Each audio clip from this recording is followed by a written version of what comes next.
All right. Redid it 2 days ago. Asked a question, made a comment, a channel comment, asked a question.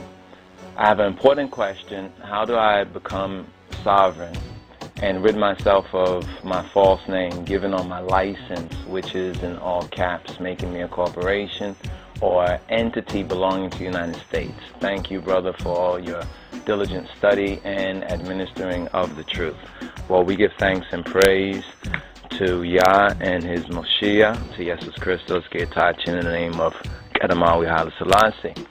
Your question is a very important question. However, in one YouTube vlog or blog or posting like this, we can't even go into even half the issues. The only thing we can do is point you in the direction that you need to go in order to get accurate information. You need to get accurate information about the Matrix, about this whole system. It's basically a system like the Matrix in the Matrix movie, and like a computer program in a sense.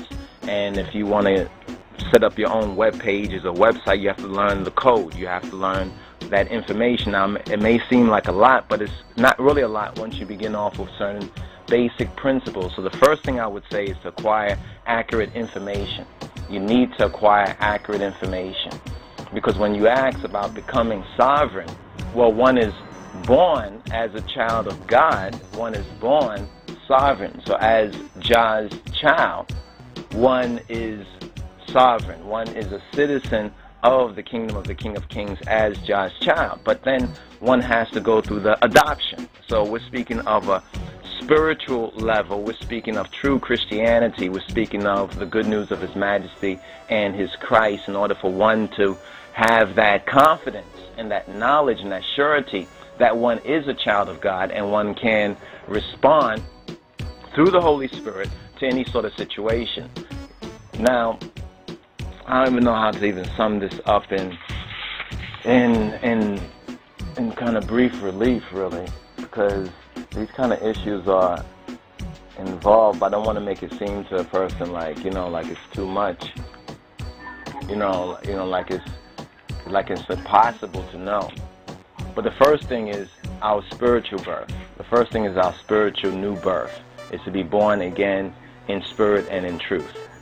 Because I can't really speak to those who are outside of the temple, outside of the tabernacle. I can't really speak to them. I can't really give them any guidance in the way of the King of Kings, which the teachings of His Imperial Majesty, Lions of Society, and the work that we, Rasi, Adinos, Teferi, and our brothers and sisters are doing here, is His Imperial Majesty's work in His will.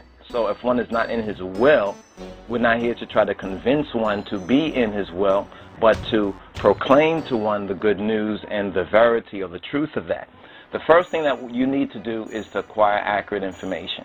You need to acquire accurate information, because even though your question, I can see your question was sincere by how you presented the question, there were some things that were lacking when you said your false name that was given on your license. It wasn't your license that gave you your false name. It was lack of knowledge and ignorance of self, and us being in this, if you're one of those who are of this captivity, and here in the Americas and the Caribbean, therefore you come through the whole Deuteronomy chapter 28. So you have to understand that false name, how we lost our identity, how we lost our way, as the once lost but now found Beta Israel. So that's really the first level, because there's certain things you can do legally, you understand, but when you look at the mountain of Babylonian laws and other kind of tricks within the whole system to try to go through it their way, according to their system, still keeps you in their system. So the first thing one has to do is to declare their spiritual sovereignty. Therefore, the steps within the system, going through the system, are less because of the two-edged sword, because of the word of truth. That's why we say that knowledge, accurate information, and knowledge is important. But when you mention the license, let's take something that we've taught on previously and that you should make a note of, something called an adhesion contract. You need to learn what an adhesion contract is, because an adhesion contract and adhesion contracts are unlawful and can be revoked or rescinded. In actuality, an adhesion contract, such as a driver's license, it robs you of your natural God-given rights and replaces them with, quote, government-granted privileges. So having anybody who has a license or any type of documentation they had to get through the state or the local or the government or the federal government, whatever like that, basically those are adhesion contracts and government-granted privileges, which basically now, because you have it, whether you received it by coerce, duress, or whether in ignorance or lack of knowledge, still that's what it becomes legally speaking. So take the right to travel, for example.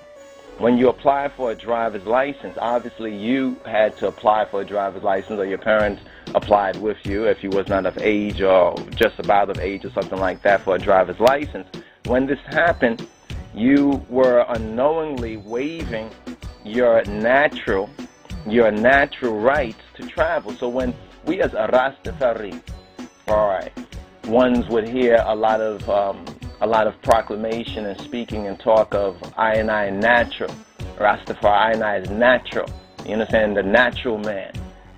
But many didn't understand what natural man really meant when Rastafari and Rastafarians said that they are natural. And I should deal natural. You understand that it was nature and natural. On the legal level of this Babylonian slavery matrix, it's interesting what natural rights really are. So you need to learn of natural rights. I hope you're taking notes. Learn of your natural rights. What are natural rights vis-a-vis artificial rights? Or what's the difference between a natural person and an artificial person?